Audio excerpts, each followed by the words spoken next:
नमस्कार,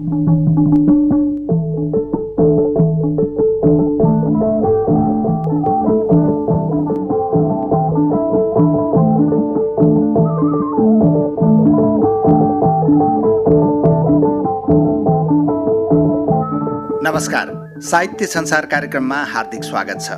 रेडियो नेपालबाट साहित्य संसार कार्यक्रम हरेक शुक्रबार बिहान 10 बजेको समाचारपछि प्रसारण हुँदै आएको छ र शनिबार बेलुकी 9 बजेको समाचारपछि यो कार्यक्रम पुनः प्रसारणको रूपमा सुन्न सकिन्छ।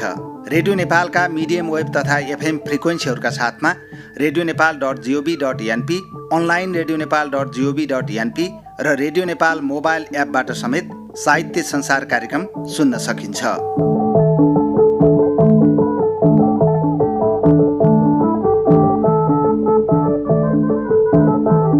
साहित्य संसार कार्यक्रममा आज हामीसँग हुनुहुन्छ साहित्यकार डाक्टर लेख प्रसाद निरौला। 2030 साल पुस 5 गते मत्स्यपोखरी 4 सङ्खुवा सभामा जन्मनुभएका साहित्यकार निरौला साहित्य सिर्जना, समालोचना र प्राध्यापन पेसामा क्रियाशील हुनुहुन्छ। उहाँका कविता, निबन्ध र समालोचनाका दर्जनौं कृति प्रकाशित भएका छन्। आज हामी डाक्टर निरौलाको साहित्य लेखन तथा समालोचना अनुभवका साथमा उहाँका केही छोटा कविताहरू पनि सुन्छौँ, केही रचनाहरू सुन्छौँ। यतिखेर डाक्टर निरौला रेडियो नेपालको स्टुडियोमा साहित्य संसार कार्यक्रममा संवादका लागि हामीसँग उपस्थित हुनुहुन्छ। स्वागत छ यहाँलाई रेडियो नेपालको साहित्य संसार कार्यक्रममा। धन्यवाद तारा सर। सर्वप्रथम यहाँ चाहिँ नेपाल संस्कृत विश्वविद्यालयको प्राध्यापक पदमा सिफारिस हुनुभएको छ। यहाँलाई हार्दिक बधाई छ। धन्यवाद सर। अब हामी यहाँको लेखनकै सन्दर्भमा, समालोचनाकै सन्दर्भमा आज हामी कुराकानी गर्छौँ।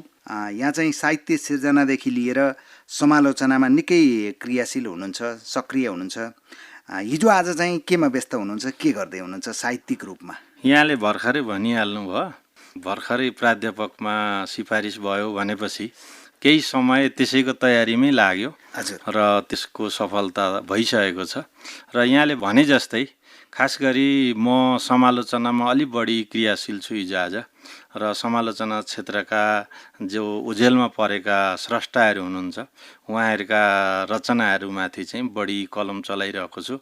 र त्यसमा पनि अलि विशेष गरी मैले अहिले डायस्पोरिक उपन्यासका बारेमा, नेपाली समाज जो डायस्पोरामा गएर बसोबास गर्दैछ र त्यहाँ बसेर उपन्यासहरू लेखिरहनु भएको छ, ती स्रष्टाका उपन्यासहरूलाई अध्ययन गर्दै र डायस्पोरिक प्रवृत्ति, त्यो डायस्पोरिक चेतनालाई केलाउने काम गरिरहेको छु। र अहिलेको तत्काल त्यही हो। र केही कृति जहाँ लोकार्पण हुने गर्दछ ती ठाउँमा गएर केही मन्तव्यहरू दिने कामहरू भइरहेको छ।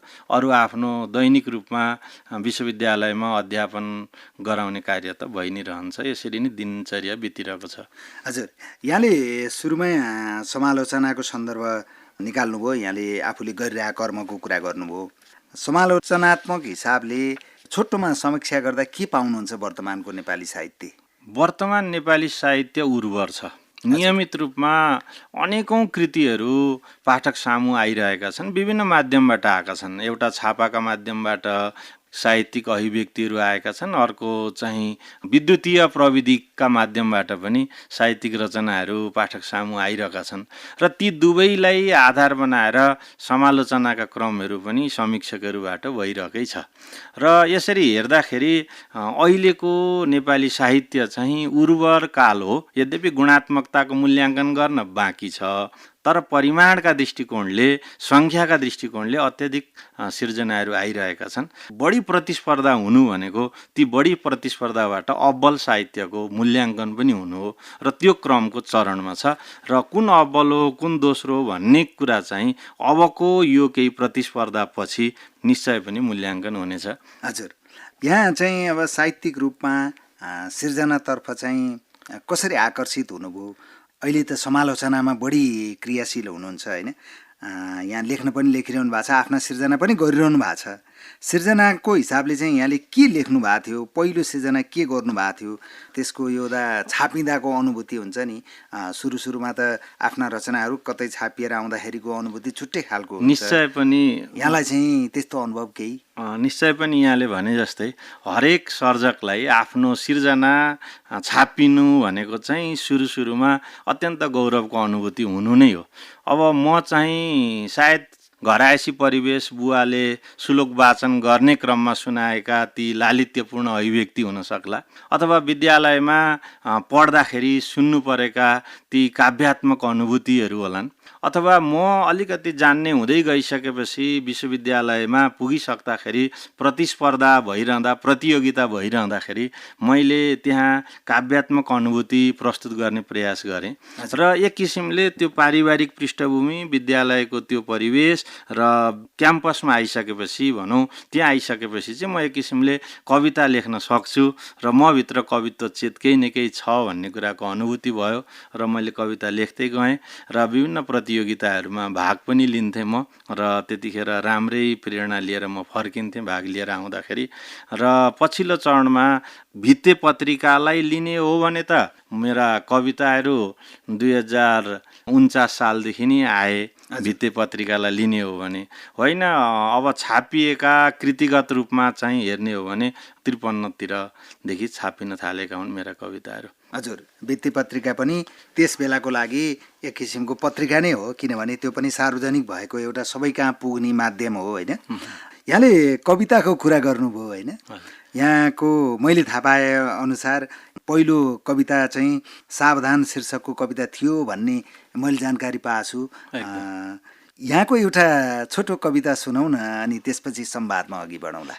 सावधान कविता चाहिँ मेरो त्यो यो समाज एकातिर गइरहेछ, विकृतितिर गइरहेको छ, अन्याय अत्याचार थिचोमिचो भइरहेको छ, त्यस्तो अवस्थामा त्यो थिचोमिचो हुनुहुँदैन है भन्ने सन्दर्भमा सावधान भनिएको चाहिँ त्यो सन्दर्भ त्यहाँनिर आएको थियो। हजुर, अब म अलिकति व्यङ्ग्यात्मक सानो एउटा प्रसङ्गलाई मात्रै यहाँ जोड्न चाहेँ। पर्यो डिभी पर्यो, हिजोआज अमेरिकाको डिभी पर्ने जुन प्रचलन छ त्यतातिर गरिएको यो एउटा व्यङ्ग्यात्मक कविता हो। हजुर, नभर्दा सजिलै भन्थे आ जान्न देश बाहिर, नभर्दा सजिलै भन्थे आ जान्न देश बाहिर, आफू त देशमै बस्ने देशका निम्ति आखिर, भरियो मनले गर्दा तैपनि चुप नै रहे, हुनसम्म भयो आज डिबीले दङ्ग पो भएँ। नेपालीहरूको स्वभाव यस्तो छ, लुसु लुसु भर्दिन भनिरहने, म जान्न पनि भनिरहने, तर डिबी भर्न चाहिँ नछोड्ने। यो एउटा प्रवृत्तिप्रति गरिएको व्यङ्ग्य हो। हजुर, निकै चोटिलो समय सान्दर्भिक यहाँले आफ्नो कविताको एक टुक्रा यहाँ वाचन गरिदिनु भयो।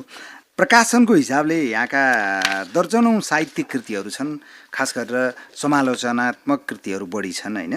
संक्षिप्त रूपमा यहाँका साहित्यिक कृतिहरूलाई आफैले सम्झना गर्दा चाहिँ कस्तो अनुभूति हुन्छ? आजको दिनमा दर्जनौँ कृतिहरू समालोचना लेखिसक्नुभयो, आफ्ना खण्डकाव्य लेख्नु भएको छ, महाकाव्यमा पनि यहाँको अनुभव छ होइन, सबैतिर धेरै कुरामा यहाँको अनुभव छ। त्यो हिसाबले साहित्यिक रूपमा आफ्ना कृतिहरूलाई सम्झना गर्दा चाहिँ कस्तो लाग्दो रहेछ? मैले 2059 सालमा घाँटी हेरी हाड निल्नु भन्ने एउटा निबन्ध सङ्ग्रह प्रकाशन गरेँ। हजुर, मानिस के भन्छन् भने घाँटी हेरेर हाड निल्नुपर्छ है भन्छन्, तर होइन। अबको समाजमा घाँटी हेरेर हाड निल्न थाल्यो भने मान्छेले केही पनि प्रतिस्पर्धा गर्दैन। के हो त भन्दा हड्डी जत्रो छ त्यत्रो घाँटी बनाउन सक्नुपर्छ। अब बाँच्ने हो भने, यो दुनियाँमा प्रतिस्पर्धा गर्ने हो भने, घाँटी हेरेर हाड निल्ने हो भने सधैँ आफ्नो घाँटी सानै भइरहन्छ, हड्डीको प्रभाव परिरहन्छ। त्यस्तो होइन। अब के गर्नुपर्छ त भन्दा जत्रो हड्डी छ, जहाँ जस्तो अवस्था आइलाग्छ त्यत्रो घाँटी बनाएर अगाडि बढ्नुपर्छ भनेर त्यो व्यङ्ग्यपरक निबन्धको सङ्गालो मैले 2059 सालमा लेखेको थिएँ, जहाँ 10वटा चाहिँ निबन्धहरू त्यहाँ सङ्कलित छन्, जसको भूमिका प्राज्ञ केशव प्रसाद उपाध्याय सर, अहिले त हुनुहुन्न, उहाँले लेखिदिनु भएको थियो। त्यसपछि मैले मालती खण्डकाव्य लेखेँ। मालती खण्डकाव्य चाहिँ कस्तो कमैया प्रथा जुन उन्मुक्ति भइरहेको भइरहेको थिएन। त्यो परिवेशमा मैले 60 सालको आसपासमा ती अनुभूतिहरू बटुलेका बेला खास गरी चौधरी परिवार र तीमाथि पनि कमैया त्यो थारूको त्यो मनोविज्ञानलाई बुझेर मैले के अनुभव गरेँ भने होइन, गर्न सक्छ, मान्छेले चाह्यो भने अगाडि बढ्न सक्छ भनेर मालती भन्ने एउटी नारी पात्र जसलाई समाजले खासै राम्रो महत्त्व दिँदैन थियो, ती नारी पात्रको विद्रोहात्मक अभिव्यक्ति त्यो खण्डकाव्य मैले गरेको छु। मानवीय चेतना जहाँ चाहिँ कुनै किसिमको भेदभाव हुनुहुँदैन भन्ने त्यो जागृति चाहिँ मैले त्यो मालती भन्ने खण्डकाव्यमा गरेँ। त्यसपछि मेरा साहित्यिक रचना र समालोचनात्मक कृतिहरू प्राय आइ नै रहे।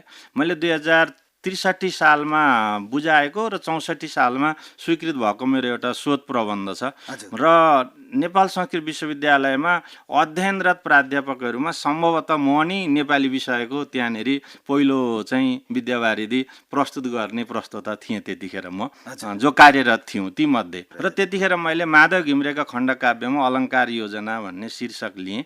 र त्यो किन लिएँ भने म संस्कृत पृष्ठभूमिको पनि व्यक्ति थिएँ, मैले संस्कृतमा आचार्य गरेको थिएँ, नेपालीमा मैले एमए गरेको थिएँ। त्यो दुईटालाई मिलाउनु पर्यो र संस्कृत साहित्यको प्रभाव पनि देखियोस् भनेर मैले माधव घिमिरेसँगका ती कृतिहरू लिएर मैले त्यसको बारेमा विश्लेषण गरेँ। 9वटा खण्डकाव्यको आलङ्कारिक अध्ययन मैले गरेँ र यसरी चाहिँ मेरो समालोचना क्षेत्र चाहिँ विद्यावारिधि सँगसँगै निखारिँदै आएको र अहिले म आफूलाई 3टा विधामा बढी क्रियाशील गराइरहेको छु। एउटा निबन्ध लेखन, अर्को कविता काव्य र महाकाव्य, त्यसलाई एउटै लयात्मक लेखन भनौँ, र अर्को चाहिँ समालोचनातिर कलम चलाउँदैछु। अब यो त ज्ञान भन्ने चिज अपुरो हुन्छ, नियमित रूपमा यसलाई साधना गर्नुपर्छ। हजुर, त्यही नै छ, मैले आफूलाई त्यही पाएको छु। हजुर, आदरणीय श्रोताहरू, आज साहित्य संसारमा हामी साहित्यकार डाक्टर लेख प्रसाद निरौलासँग संवाद गरिरहेका छौँ। उहाँका साहित्यिक धारणाहरू सुनिरहेका छौँ र उहाँका रचनाहरू पनि सुन्छौँ, हामी सुन्दैछौँ। अघि भर्खरै यहाँले छोटो एउटा आफ्नो कविताको अंश वाचन गरेर सुनाउनु भयो। यहाँले आफूलाई निबन्ध लेखन, कविता लेखनका कुरा गरिरहँदा, समालोचनाका कुरा गरिरहँदा, समालोचना लेख्दा अथवा भनौँ कविता लेख्दा, निबन्ध लेख्दा एउटा आनन्दको अनुभूति चाहिँ केमा हुँदो रहेछ एउटा स्रष्टालाई? मानिसमा एउटा स्रष्टा प्रतिभा हुन्छ, अर्को द्रष्टा प्रतिभा हुन्छ है। स्रष्टा अलिक भावुक हुन्छ, त्यो अलिकति अमूर्त हुन्छ र त्यो चाहिँ कोमल हुन्छ। द्रष्टा बन्ने बेलामा अलिकति कठोर हुनुपर्ने हुन्छ, त्यहाँनिर नीति नियम अनुशासनका कुराहरू हेरिन्छ। त्यसो हुँदाखेरि आनन्दको अनुभूति चाहिँ गर्ने हो भने सिर्जनामै हुन्छ र त्यो स्रष्टा प्रतिभामै हुन्छ, जुनमा लयभित्र गुनगुनाउन पाइन्छ, आफै सिर्जना गर्न पाइन्छ र त्यो एक खालको मिठासपूर्ण हुन्छ। र जब द्रष्टा भएर समालोचना गर्नुपर्ने हुन्छ त्यतिखेर चाहिँ कतिपय लेखकका कृतिहरू पढ्दै जाँदा आनन्द आउँछ, कहिलेकाहीँ त्यहाँको दोष देख्ने बित्तिकै दाँतमा ढुङ्गा लाग्यो भने जस्तो अवस्था चाहिँ आउँछ। त्यसो हुँदा बढी आनन्द त साहित्यकारलाई, मलाई जहाँसम्म लाग्छ, सिर्जनामै हुन्छ। यहाँले अघि पनि भन्नुभयो, यहाँले चाहिँ राष्ट्रकवि माधव घिमिरेका खण्डकाव्यमा अलङ्कार योजना शीर्षकमा चाहिँ विद्यावारिधि गर्नुभयो होइन? राष्ट्रकविका कृतिहरूमा बढी कलम चलाउनु भएको देखिन्छ। यहाँका समालोचनात्मक कृतिहरू हेर्दा राष्ट्रकविको लेखनबाट चाहिँ कतिको प्रभावित हुनुभयो आफ्नो लेखनमा, अथवा भनौँ साहित्यिक रूपमा लागिरहँदा, साहित्य सिर्जना गरिरहँदा नेपाली साहित्यका कसका सिर्जना पढेर चाहिँ बढी प्रभावित हुनुभयो? बडो मार्मिक प्रश्न यो मेरो लागि। माधव घिमिरेको सान्निध्य मलाई बार मिलिरह्यो। उहाँ राष्ट्रकवि, उहाँले मलाई अत्यन्त प्रिय शिष्य जस्तै मान्नुहुन्थ्यो र म उहाँको घरमा पटक पटक जाने आउने र उहाँबाट धेरै चिज मैले सिकेँ। पहिलो कुरा चाहिँ मानिस हतार गर्नु हुँदैन भन्ने कुरा उहाँबाट सिकेँ। यहाँलाई भनौँ, मेरा 3टा कविता सङ्ग्रह बराबरका कविताहरू छन्, तर मैले कविता सङ्ग्रह निकालेको छैन। मैले पत्र पत्रिकालाई कविताहरू दिएको छु तर सङ्ग्रह निकालेको छैन। किनभने हतार गर्नुहुन्न, त्यसलाई बार हेर्नुपर्छ, परिष्कार गर्नुपर्छ, परिमार्जन गर्नुपर्छ। आज लेखेको चिज भोलि त्यो शाश्वत नहुन सक्छ। लु मानौ कुनै बेलामा कुनै आग्रह राखेर कुनै नेताप्रति लक्षित गरेर कसैले कविता लेख्यो भने त्यो भोलि गएर सम्मानित भइरहेको हुन्छ र त्यो हिजोको कविता चाहिँ फेरि नराम्रो भइसकेको हुन्छ। त्यसो हुँदाखेरि त्यो शाश्वत हुने किसिमका कालजयी सृजनाहरू गर्नका लागि चाहिँ हतार नगरिकन नियमित साधन गर्नुपर्छ भन्ने कुरा चाहिँ मैले माधव घिमिरेबाट पाएँ। अर्को कुरा, उहाँ बिम्बको प्रयोग गर्ने, अत्यन्त बिम्बको प्रयोग गर्ने। एउटा कुनै कुरा भन्नु पर्यो भने त्यो प्रकृतिसँग लिएर जाने, होइन, अर्को सन्दर्भसँग लिएर जाने, जीवन जगतका मानवीय अनुभूतिलाई नजिकबाट निहालेर कोमल ढङ्गबाट प्रस्तुत गर्ने त्यो उहाँको जुन शैली थियो, त्यो शैलीलाई मैले पनि कतै कतै आफूलाई चाहिँ सकिन्छ कि भन्ने खालको त्यो प्रयास पनि गरेको छु। अब मलाई त भन्नुहुन्छ भने म माधव घिमिरेबाट धेरै प्रभावित छु। यद्यपि लेखनाथबाट पनि प्रभावित भएकै हुँ म, किनभने उहाँको त्यो सरलता, माधव घिमिरेभित्रको त्यो भावगाम्भीर्य र सरलता, दुईटै चिज मैले प्रयास गरेको छु। अब हेरौँ कुनै बेला तिनीहरूको साक्षात् प्रतिबिम्ब बाहिर आउला। हजुर हजुर, यहाँलाई एउटा समीक्षककै हिसाबले अथवा समालोचककै हिसाबले मैले एउटा जिज्ञासा राख्न मन लाग्यो। जस्तो यहाँले अघि भन्नुभएको थियो, सङ्ख्यात्मक रूपमा नेपाली साहित्यमा वर्तमानमा चाहिँ निकै सिर्जनाहरू, कृतिहरू चाहिँ सार्वजनिक भइरहेछन्। यो सङ्ख्या दिनानुदिन वृद्धि भइरहेको अवस्था छ, होइन? अलिक गुणस्तरमा चाहिँ त्यति विधि ध्यान दिएको पाइँदैन, स्रष्टाहरूले अलि दिइरहनु भएको छैन भन्ने पनि कतै कतै अब यस्ता चर्चाहरू सुनिरहेको अवस्था छ। स्रष्टाहरूलाई चाहिँ यहाँको के सुझाव छ एउटा समालोचकको हिसाबले? स्रष्टा हुनु मानवीय स्वभाव हो भनिन्छ। साहित्य, सङ्गीत, कला मानिसका आफ्नै विशेषताहरू हुन्। सिर्जना गर्नुपर्छ।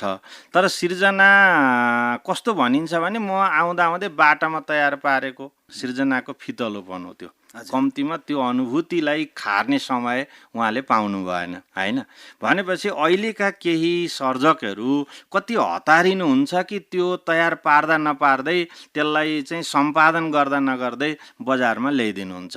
त्यसले गर्दाखेरि केही अंश अत्यन्त राम्रो आउँछ, केही अंश चाहिँ बिग्रिएको पाइन्छ र अनि समीक्षकलाई गाह्रो पर्छ उहाँलाई कुन ठाउँमा लगेर मूल्याङ्कन गर्ने। एउटा समस्या त्यो। अर्को के हुन्छ, आज एउटा विधामा कलम चलाउनुहुन्छ, भोलि अर्को विधामा कलम चलाइदिनुहुन्छ, पर्सि अर्कोमा चलाउनुहुन्छ। वास्तवमा उहाँ हो चाहिँ कुन विधामा संलग्न व्यक्ति र कस्तो क्षमता भएको व्यक्ति, त्यो मूल्याङ्कन बडो गाह्रो हुँदो रहेछ। कस्तो हुनुपर्छ सर्जक भने, मैले जानेको चाहिँ आज कविताका क्षेत्रमा लाग्नु भएको छ भने भोलि पनि कविता लेख्नुहोस्, पर्सि पनि लेख्नुहोस्, निरन्तर कविता श्रृङ्खलालाई अगाडि बढाउनु। सबै प्रतिभा सबैसँग हुँदैन। देवकोटालाई हामीले जति नै मूल्याङ्कन गरे पनि उपन्यासमा सर्वोच्च हुनुहुन्छ भन्न हामी सक्दैनौँ। उहाँलाई निबन्ध र काव्यमै सकिन्छ, होइन? समलाई जति नै राम्रा कथाहरू लेख्नुभयो भन्न सकिँदैन, किनभने उहाँ नाटकमै अब्बल हुनुहुन्छ, काव्यमै अब्बल। गुरुप्रसाद मैनालीलाई अर्को तरिकाले मूल्याङ्कन गर्न सकिँदैन। त्यस्तै अहिलेको सिर्जनाहरू चाहिँ कस्तो देखियो सर्जकहरूको भने, आज गजलमा हात हालिरहनु भएको हुन्छ, अनि न गजलको उचाइ उहाँले पाउन सक्नुहुन्छ, गजलभित्र साधना पनि त चाहियो नि, गजल त्यत्तिकै बन्दैन। अनि आज लघुकथा लेखिदिनुहुन्छ, अब त्यो लघुकथाको संवाद, आख्यान सूत्र, प्रारम्भ, मध्य र अन्त्यको त्यो श्रृङ्खला अब त्यो कहाँ विखण्डित भएको हुन्छ, अनि कुनै व्यक्ति विशेषमा आक्षेप छ कि थाहा छैन। हो त्यो तरिकाले चाहिँ साहित्य सिर्जनाहरू चाहिँ के भइदियो त भन्दा विशृङ्खलित भयो। अब भन्न त विनिर्माणको युग छ, उत्तर आधुनिकताको युग छ, भए पनि मानवीय संवेदनालाई निरन्तर समेटेर निश्चित विधाहरूमा साधना गरिरहने स्रष्टाहरू अब्बल हुँदै जानु भएको छ। अब होइन एकाध दुकाद अनि यताउता गर्दा गर्दै लेख्दै अगाडि बढ्ने स्रष्टाहरू ओझेलमै परिरहनु भएको छ, उहाँलाई निश्चित ठाउँ मिलिरहेको छैन। हजुर, यहाँले भन्न खोज्नु भएको एउटा स्रष्टाले आफू के माध्यम अथवा कुन ढाँचामा पोखिँदाखेरि अथवा प्रस्तुत हुँदाखेरि आफ्नो लागि भन्न राम्रो हुन्छ अथवा आफू त्यहाँ चाहिँ सहज छ भन्ने लाग्छ, त्यसैमा लागिरहनु पर्यो। अर्को भूमिकामा अथवा अर्को ढाँचामा पोखिँदा आफूलाई असहज हुने, आफूलाई भन्न त्यसले चाहिँ राम्रो गर्दैन कि भन्ने लाग्दा नि सबैले अरूले यो लेखे यसैबाट हाई हाई कमाए अथवा त्यतै लाग्छु भन्न लाग्न भएन। एकदमै मैले भन्न खोजेकै यहाँले प्रश्न पारिदिनु हो। वास्तवमा हो नै त्यही हो, किनभने मानिसभित्र निश्चित एउटा खुबी हुन्छ क्या। खेलाडीलाई खेल खेल्ने रुचि छ भने ऊ एउटा खेल खेल्छ, अब उसलाई चित्रकार बनाउँछु भनेर थालेर भएन नि त, होइन। लय विधामा कलम चलाउनेले नियमित रूपमा लयात्मक अनुगुञ्जनका साथ कवितामा निरन्तरता दिन सक्नुपर्छ। विचारमा आबद्ध भएर संक्षिप्त रूपमा अभिव्यक्ति दिनेले निरन्तर रूपमा निबन्धहरू लेख्नुपर्छ। आख्यानमा मिठास भर्न सक्नेले निरन्तर रूपमा कथाहरू लेखिदिनुपर्छ, होइन। तर के हो भने एउटै व्यक्ति जबरजस्ती अब गद्य कवितामा कलम राम्रो चलिरहेको थियो, अब पद्य कविता फितलो बाहिर ल्याइदिनु भयो भने त उहाँको मूल्याङ्कन कसरी गर्ने? उहाँ कुन प्रकृतिको कवि हो, होइन। अब म छन्द गण सिक्छु, अब त्यस कारणले उहाँ छन्द कवि चाहिँ चर्चित हुनुभयो, म चाहिँ पछि पछि जान्छु भनेर भएन। र जसले बिम्बको प्रयोग गरेर उत्कृष्ट गद्य कविता लेख्नु भएको छ उहाँ गद्य कविताकै क्षेत्रमा जानुहोस् न, लेखौँ, त्यो आफ्नो क्षेत्र बनाऊँ, होइन। तर फरक फरक विधामा निरन्तर चलायमान भइरहने साहित्यकारलाई यसको अर्थ प्रतिभा कम भएको व्यक्तिका लागि यो लागु नै नभए पनि अधिकतम व्यक्ति प्रतिभा भएको व्यक्तिलाई लागु होला, उहाँ सबैतिर जान सक्नुहोला। तर अहिलेका गुणस्तरीय साहित्यकारहरूमा त्यो सबैतिर दौडिन सक्ने प्रतिभा कमै छ। हजुर हजुर। यहाँलाई एउटा मेरो जिज्ञासा चाहिँ यहाँको महाकाव्य लेखन, यहाँको सहलेखनमा महाकाव्य पनि प्रकाशित भएको छ, आरोहण, होइन? हजुर हजुर। एउटा समालोचकको हिसाबले वर्तमानमा नेपाली साहित्यमा महाकाव्य लेखनको अवस्था चाहिँ के पाउनु भएको छ? महाकाव्य लेखन अपेक्षाकृत न्यून छ। हजुर, अपेक्षाकृत न्यून छ। अब केही ऐतिहासिक कामहरू भएको छन् महाकाव्यमा, बृहत आकारका महाकाव्यहरू लेखिएका छन्, बृहत्तर स्तरका महाकाव्य लेखिएका छन्, केही संयुक्त महाकाव्य लेखिएका छन्, केही यात्रा महाकाव्यहरू लेखिएका छन्, केही व्यक्तिनिष्ठ महाकाव्यहरू लेखिएका छन्। यी विभिन्न किसिमका महाकाव्य आएका छन् र केही दार्शनिक प्रकृतिका महाकाव्यहरू आएका छन् नेपाली साहित्यमा, होइन। तर महाकाव्यको जुन विगतमा महाकाव्य लेखनको जुन लामो श्रृङ्खला थियो त्यो गुणात्मक रूपमा अहिले छैन। अब जहाँसम्म हाम्रो महाकाव्यको कुरा गर्नुहुन्छ, यो पनि एउटा प्रयोग हो, यो प्रयोगपरक महाकाव्य हो। 13 जना स्रष्टाले एउटा निश्चित विषयवस्तुमा आबद्ध भएर विभिन्न सर्ग उपसर्गहरूलाई आबद्ध गरेर गुम्फन गरेर तयार पारेको यो एउटा महाकाव्य हो आरोहण। यसमा चाहिँ वरिष्ठतम आयुका दृष्टिकोणले निकै वृद्ध व्यक्तिदेखि अनुज व्यक्तिसम्मका स्रष्टाहरू यो भित्र हुनुहुन्छ, यो पनि एउटा प्रयोग हो। तर महाकाव्यको जुन निरन्तर लेखन श्रृङ्खला हो त्यो चाहिँ अहिले त्यति धेरै छैन। किन छैन भने त्यो गुणात्मक किसिमको छैन, सङ्ख्यात्मक किसिमको त छँदैछ। हजुर, यहाँले सङ्ख्यात्मक कुरा गरिरहँदा, महाकाव्य लेखनको सङ्ख्यात्मक हिसाबले कुरा गरिरहँदा विषयगत हिसाबले चाहिँ महाकाव्यले अहिले उठाइरहेका सन्दर्भहरूलाई चाहिँ कसरी लिनुहुन्छ? अहिलेका महाकाव्यहरूले एउटा वर्तमान युगबोधलाई नै प्रस्तुत गरेका छन्। मानव जीवनको जे यथार्थ छ, सामाजिक जे परिवेश छ, तिनीहरूलाई नै धेरै प्रस्तुत गरेका छन्। अहिले पछिल्लो धेरै साधनापछि आएको रितम्बरा, माधव घिमिरेको रितम्बरालाई हेर्ने हो भने त्यो चाहिँ नितान्त वैदिककालीन दार्शनिक प्रकृतिको छ। अब होइन, त्योभन्दा पछिल्ला अहिले आएका महाकाव्यहरू हेर्ने हो भने त मानव जीवनका समसामयिक परिवेशलाई नै बोध गराउने किसिमका महाकाव्यहरू आएका छन्। नेपाली साहित्यको आगामी दिन उर्वरै देखिन्छ। साधनामा चाहिँ कमी छ। हजुर, स्रष्टाभित्र साधनामा कमी छ। तत्काल ख्याति कमाउने प्रवृत्ति अलि बढी छ। त्यसले गर्दाखेरि राम्रो साधना गर्ने साहित्यकार वा महाकविहरू अलि ओझेलमा परिदिनुहुन्छ र अर्को अलिकति कमजोरको चाहिँ बाहिर बढी प्रचार प्रसार हुन्छ। यो एउटा चाहिँ दोष यो हाम्रो समाजमा अहिले छ। एउटा कुरो यहीँनेरि यहाँले यो कुरो गरिरहँदा विश्वविद्यालयबाट हुने समालोचनात्मक जुन कृतिहरू समालोचना गरिन्छन् ती कृतिहरूको समालोचना पनि त्यसरी खोजी गरेर अलि नगरिएको भन्ने जस्ता चर्चा पनि सुनिन्छन् नि। विश्वविद्यालयभित्र चाहिँ नितान्त अनुसन्धानका कार्यहरू भइरहन्छन्। त्यहाँ शोध प्रबन्ध लेखाइन्छ अनि शोध प्रबन्ध लेखाउँदा हामी दुई तरिकाले त्यहाँनेरि चाहिँ विद्यार्थीलाई प्रेरणा जगाउँछौँ। 50-55 कटिसक्नु भएकोलाई मात्रै जीवनी व्यक्तिकृतिको ल्याउनु शोध प्रबन्ध प्रस्ताव, नत्र भने हामी दिन्नौँ। अनि कृतिपरक अध्ययन गर्नका लागि चाहिँ नवीनतम कृतिलाई पनि हामी प्राथमिकतामा राख्छौँ यदि त्यसले समाजलाई कुनै राम्रो सन्देश दिने खालको छ र एउटा साहित्यिक मूल्य र मान्यताभित्र छ भने हामी त्यसलाई प्राथमिकतामा राख्छौँ। त्यो दुवै दृष्टिकोणले हेर्ने हो भने विश्वविद्यालय केही कारण त यी ओझेलमा परेका स्रष्टाहरू पनि त चर्चामा आउनुहुन्छ नि, नत्र भए अरू कसले ल्याइदिन्छ त। हजुर, आज साहित्य संसार कार्यक्रममा हामी साहित्यकार डाक्टर लेखप्रसाद निरौलासँग संवाद गरिरहेका छौँ। उहाँ विशेष गरेर समालोचनामा क्रियाशील हुनुहुन्छ। उहाँका निबन्ध र कविताका कृतिहरू प्रकाशित छन्। थुप्रै कविताहरू सार्वजनिक भएका छन् विभिन्न माध्यमबाट। साहित्यकार निरौलाज्यू, फेरि यो संवादमा एकैछिन रोकेर यहाँको एउटा रचनाको कुनै अंश सुन्न चाहन्छौँ हामी। धन्यवाद छ वस्तीजी। खास गरी म धेरै पङ्क्ति त भन्दिनँ। मैले आमालाई सङ्केत गरेर आमा र पनि स्वस्थ आमा, यस्तो अवस्थामा पनि आमा स्वस्थै देखिनुहुन्छ। यो स्रग्दरा छन्दको हो। हजुर। जोर्नीको दर्द ऐया, जोर्नीको दर्द ऐया, भन न रिङटा, श्वासको बेग उस्तै, काँप्दै लड्दै तगारो, समय पनि सबै जान्छ झैँ सुस्त सुस्तै, पीडा उस्तै छ सुन्दा, अझ पनि मुखमा बाँच्न बाँकी छ अल्प, मान्छे हौ बाँच्न गाह्रो, तर पनि जगमा छैन केही विकल्प। आमा वृद्ध अवस्थामा भइसक्नु भएको छ, तर पनि म बाँचेर केही गर्छु भनेर अझै आफूलाई स्वस्थता देखाइरहनु भएको छ। यस्ता लामा धेरै पङ्क्तिहरू छन्, मैले धेरै यहाँ वाचन गरेँ। हजुर, यहाँलाई हार्दिक धन्यवाद। आफ्ना कविताका थोरै छोटा अंशहरू यहाँले प्रस्तुत गरिरहनु भएको छ, वाचन गरेर सुनाइरहनु भएको छ। साहित्यकार निरौलाज्यू, यहाँको अनुभवमा साहित्य सिर्जना अथवा भनौँ साहित्यिक सृजन यात्रा चाहिँ के रहेछ? साहित्यिक सृजन यात्राका दुईटा पाटा। एउटा मानिसको स्वान्त सुखाय हो। म केही जीवनमा केही गरिरहन्छु र यस्ता कामहरू गर्छु जसले समाजलाई रूपान्तरण गर्न सकोस्। एउटा स्वान्त सुखाय समाज सेवा हो र त्यो साहित्य सेवा हो, भाषा सेवा हो। दोस्रो के हो त भन्दा साहित्य भनेको चेतना हो र त्यस्तो चेतना हो जुन आह्लादकारी चेतना, मनोरञ्जन पनि दिने अनि सतर्कता पनि गराउने।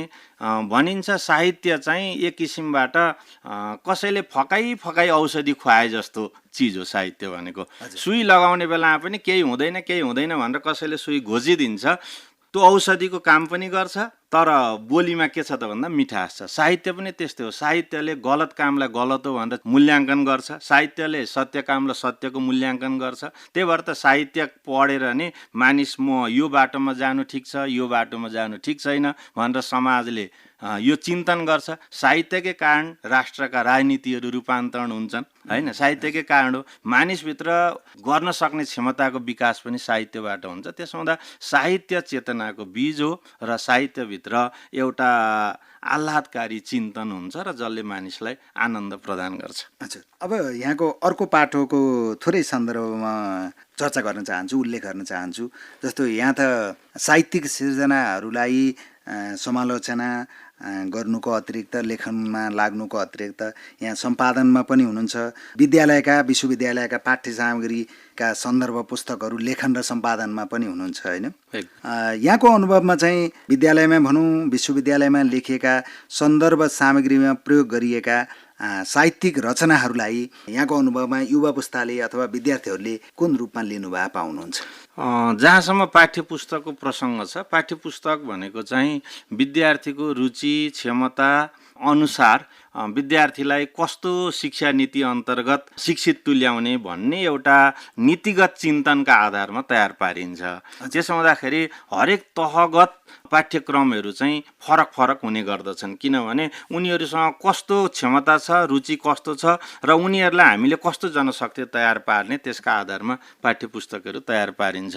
अब म चाहिँ जहाँसम्म भन्नुहुन्छ भने मैले सरकारी र गैर सरकारी दुवै क्षेत्रमा केही पाठ्यपुस्तकहरू लेख्ने अवसर पनि पाएँ र कक्षा 1 देखि कक्षा भनौँ स्नातकसम्मका, बिएसम्मका कुनै न कुनै पाठ्यपुस्तकमा मैले कलम चलाउने अवसर पाएँ। र निर्माणका तहमा भन्नुहुन्छ भने म नेपाल संस्कृत विश्वविद्यालयमा पाठ्यक्रम निर्माण समन्वय समितिको सदस्य सचिवका रूपमा अहिले पनि काम गरिरहेकै छु र त्यहाँ पनि 21वटा विषय चाहिँ पाठ्यक्रमभित्र राखेको अवस्था छ।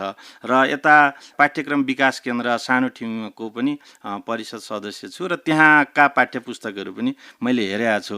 अब मैले चाहिँ के पाएँ भने जहाँसम्म भाषाको कुरा गर्दा भाषा भनेको सिप विकासका लागि हुन्छ र त्यो सुनाइ बोलाइ पढाइ लेखाइ सिप विकासकै लागि हो र त्यो विकासका लागि अनुकूल पाठ्यांश जे भेटिन्छ र त्यसले उनीहरूलाई शिक्षित तुल्याउने किसिमको पाठ्यांशहरू पाठ्यक्रममा राख्ने गरेको छ। अब त्यसमा पनि के गरिन्छ त भन्दा नीतिगत निर्धारण हुन्छ। पहिले कति वर्षमा कति घण्टा पढाउने र त्यो घण्टाभित्र कुन कुन विधा राख्ने, ती विधाहरू कस्ता प्रकृतिका राख्ने एउटा नीतिगत निर्धारण गरिन्छ र त्यो नीति अनुसार ऐतिहासिक राख्ने कि मनोवैज्ञानिक राख्ने कि यी निर्धारण गरिसकेपछि अनि पाठ्यांशको छनौट गरिन्छ र पाठ्यांशको छनौट गर्दा भर्सक आवृत्ति कम होस्, लेखकका आवृत्तिहरू कम हुन् र अधिकतम समावेशी तरिकाले अहिलेको राष्ट्रिय परिवेश जस्तो छ त्यस्तो समावेशी हुने किसिमबाट पाठ्यांशहरू निर्धारण गरिन्छ र पाठ्यपुस्तक तयार पारिन्छ। मैले जानेको र भोगिरहेको गरिरहेको पनि यही नै हो। एउटा अर्को सन्दर्भ नेपाली साहित्यको बजार अहिले संसार हो भनौँ न, विश्व नै नेपाली साहित्यको बजार भएको छ। किनभने नेपाली जाति अहिले विश्वमै पुगेका छन्, विश्वमै बसिरहनु भएको छ। उहाँहरूले पनि विश्वबाट नै नेपाली साहित्यको सिर्जना पनि गरिरहनु भएको छ होइन। नेपाली साहित्यलाई अन्तर्राष्ट्रियकरण गर्ने सन्दर्भमा अरू भाषामा अरू देशमा पुर्याउने सन्दर्भमा चाहिँ कतिको काम भइरहेको पाउनुहुन्छ? यहाँहरूले विश्वविद्यालयबाट के देख्नु भएको छ? मैले अघि यहाँको एउटा सानो जिज्ञासा मैले भने के गर्दै हुनुहुन्छ भन्दा म डायस्पोरिक अध्ययन गर्दैछु भन्नुको अर्थ डायस्पोराको अभिप्राय के हो त भन्दा नेपाल बाहिर बसोबास गर्ने, विशेष गरी युरोप, अमेरिका, अस्ट्रेलिया भनौँ भारतीय मित्र राष्ट्र बाहेक अरू देशमा बसोबास गर्नेलाई भारतलाई चाहिँ हामी भारतीय नेपाली साहित्य नै भन्छौँ। र त्यो दृष्टिकोणले हेर्ने हो भने विश्वभरि नेपाली नपुगेको ठाउँ अब सम्भवतः अब कमै होला जस्तो भइसकेको छ। तर जहाँ जहाँ नेपाली पुग्नुभयो त्यहाँ सबै साहित्य उर्वर छ भन्ने अवस्था छैन। अहिलेसम्मको अध्ययनले के देखायो भने पूर्वतिर जापान र यो हङकङतिरको अलि बढी साहित्य देखियो। अब त्यसपछि पश्चिम लाग्ने हो भने सबभन्दा बढी युरोप, अमेरिका र अस्ट्रेलियाका त्यहाँ बसोबास गर्नेहरूले साहित्य सिर्जना गरेको बढी पाइयो। अब यसले के देखाउँछ भने नेपाली भाषा विश्वमा लगभग फैल्यो त। अमेरिकामा पनि पुग्यो, अस्ट्रेलियामा पनि पुग्यो, एसियामा पनि छँदैछ, युरोपमा पनि छँदैछ भनिसकेपछि विभिन्न महादेशहरूमा चाहिँ नेपाली भाषाको विस्तार भइरहेको छ। अब अर्को कुरा हामीलाई त अहिले गुगलले पनि साथ दिएको छ। अब नेपाली भाषालाई सञ्चार प्रविधिसँग पनि लगेर विश्वले जोड दिइसकेको छ। तत्काल एउटा भाषाको रूपान्तरण नेपालीमा गरौँ है भन्दा पनि अहिलेको प्रविधिले साथ दिन्छ। त्यसो हुँदा अहिलेको नेपाली भाषाको अवस्था चाहिँ विश्वव्यापीकरण हुँदै गएको छ। अब साहित्यिक प्रतिस्पर्धा चाहिँ किन हुन सकेन भन्ने चाहिँ यदि जिज्ञासा हो भने अनुवाद रूपान्तरण आवश्यक हुँदो रहेछ। नेपालीमा मात्रै लेखेर अब नेपालीमा प्रस्तुत भएका चिन्तन विभिन्न भाषाहरूमा चाहिँ अनुवाद रूपान्तरण गरेर सँगसँगै बजारमा लाने हो, पाठक समक्ष पुर्याउने हो भने नेपाली भाषामा लेखिएका जति पनि साहित्यहरू छन् तिनीहरूमा आएका विचारहरू त अब्बल नै छन्, राम्रै छन्। नेपाली साहित्यको अन्तर्राष्ट्रियकरणको लागि अनुवादको आवश्यक छ, वितरणको नै आवश्यक छ, एकदमै पुर्याउन सक्नुपर्छ। यहाँले अघि विभिन्न देशमा बसेर नेपाली साहित्य सिर्जना गरिरहनु भएको व्यक्तिको कुरा गरिरहँदा उहाँहरूले गरेको सिर्जनालाई एकीकृत गर्ने काम चाहिँ कतिको भएको छ? एकीकृत गर्ने कामहरू औपचारिक रूपमा खासै त्यति भएको म देख्दिनँ होइन। केही एनआरएनको भनौँ न, अब उहाँहरूको आफ्नो एउटा संलग्नतामा केही न केही बाहिर बसोबास गर्नेहरूले गरिरहनु भएको छ। एकाडेमीले पनि केही, प्रज्ञा प्रतिष्ठानले पनि केही थोरै मात्रा, तर एकै ठाउँमा सङ्कलन गरेर समग्र साहित्यिक कृतिहरूको चाहिँ त्यो रेखाङ्कन भएको अवस्था चाहिँ छैन। अब विधा कुनै कथामा अलिकति अध्ययन भयो, उपन्यासमा अलिकति अध्ययन हुँदैछ, कवितामा अध्ययन हुँदैछ, तर त्यसमा पनि पूर्णता चाहिँ हुन सकेको छैन। त्यसो हुँदाखेरि काम बाँकी छ। त्यो त त्यो गर्नुपर्ने काम हो। यहाँसँग हामी बढी समालोचनात्मक हिसाबले नै कुरा गरिरहेका छौँ। यहाँसँग लामो संवाद गर्न मन रहँदै नै सम्भव हुन सकेन। अन्तमा फेरि एउटा यहाँको छोटो कविताको छोटो अंश केही सुनौँ, त्यसपछि हामी छुट्टिन्छौँ। धन्यवाद छ। एकचोटि हामी सबैले भोगेको पीडा के थियो त भन्दा नाकाबन्दी नेपालमा भयो, त्यसको पीडा सबैले भोग्यौँ है। तर पनि त्यतिखेर साहित्यकारहरूले नेपालीलाई चाहिँ होइन लडौँ है, आफै आत्मनिर्भर बन्नु है भनिरहेका थिए र त्यही क्रममा म पनि के भनिरहेको थिएँ भने नाका सधैँ बन्द होस्, बरु हुन्छ भने होस्, तर हामी चाहिँ झुक्नेवाला छैनौँ भन्ने सन्दर्भमा लेखिएको यो कविता छ। म यहाँ भन्छु, आगो फुक्न सकिन्छ, आगो फुक्न सकिन्छ आँट निजको, छन् स्रोत नाना थरी, केही काठ पराल गोबर कतै, झन् कोइला बेसरी, विद्युत शक्ति र सौर्यको प्रविधिले आगो जसै बल्दछ, इच्छा जागृत होस् नयाँ किसिमको पक्वान्न नै फल्दछ। आँटी बन्न सकौँ निरन्तर जुटी, एउटै लिई चेतना, गुम्ने छैन मनुष्य भाव सबमा नेपाल संवेदना, सिक्दै पाठ हजार ठक्करली, निर्माण नै मन्त्र होस्, ऊर्जा इन्धन सम्पदा सुख लियौँ, नाका सधैँ बन्द होस्। हामीसँग यति धेरै ऊर्जा छ, अब ग्यास आएन यो भएन भनेर हामीले त्यो नाकाबन्दीका बेलामा जुन हाहाकार मचाइरहेका थियौँ, होइन, हामीसँग सारा चिज हामीसँगै छन्, इच्छा शक्ति चाहिन्छ र हामी नझुकौँ भन्ने सन्दर्भमा आएका यी केही पङ्क्तिहरू थिए। हजुर, हामीसँग थुप्रै चिजहरू छ, हामीसँग नभएका चिज केही छैन, तिनलाई नै सदुपयोग गरौँ। वैकल्पिक रूपमा हामीसँग सबै साधन छन् भन्ने यहाँको सिर्जनाको आशय हामीले पायौँ। साहित्यकार डाक्टर लेखप्रसाद निरौलाज्यू यहाँ रेडियो नेपालको साहित्य संसार कार्यक्रममा आइदिनु भयो।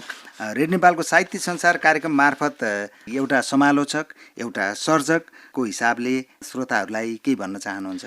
सर्वप्रथम त श्रोता भन्दा पनि म रेडियो नेपालप्रति नै आभार प्रकट गर्दछु, जसले मलाई अवसर दिनुभयो र श्रोता त मेरो सधैँ भित्री मनमा बस्नुहुने पूज्य व्यक्तित्वहरू हुनुहुन्छ। उहाँकै प्रेरणाबाट नै म विभिन्न सञ्चार माध्यममा पटक पटक आउने गर्दछु। म यति नै श्रोताहरूलाई के भन्न चाहन्छु भने हामी साहित्य सिर्जना गरौँ, त्यस्तो साहित्य सिर्जना गरौँ जसले मानवको हित गर्न सकोस्, जुनभित्र समाजका यावत विषयवस्तुहरू समेट्न सकौँ र चेतना जगाउने किसिमका, नेपाललाई चिनाउने किसिमका साहित्यहरू सिर्जना गरौँ र यस्ता सुन्दर साहित्यले हामी नेपालीको स्वाभिमान कहिले पनि गिर्ने छैन, त्यस्ता कार्य गरौँ। मेरो आग्रह यही नै छ। हस्, साहित्यकार डाक्टर लेखप्रसाद निरौलाज्यू रेडियो नेपालको साहित्य संसार कार्यक्रमलाई समय दिनुभयो। रेडियो नेपालको स्टुडियोसम्म आएर आफ्ना साहित्य लेखनको धारणा, साहित्यिक रुचि, आफ्ना कविताका केही अंशहरू पनि वाचन गरेर सुनाइदिनु भयो। यहाँलाई रेडियो नेपालको साहित्य संसार कार्यक्रमको तर्फबाट आभार व्यक्त गर्छु। यहाँलाई र यहाँको परिवार रेडियो नेपालप्रति म धेरै धेरै आभारी छु।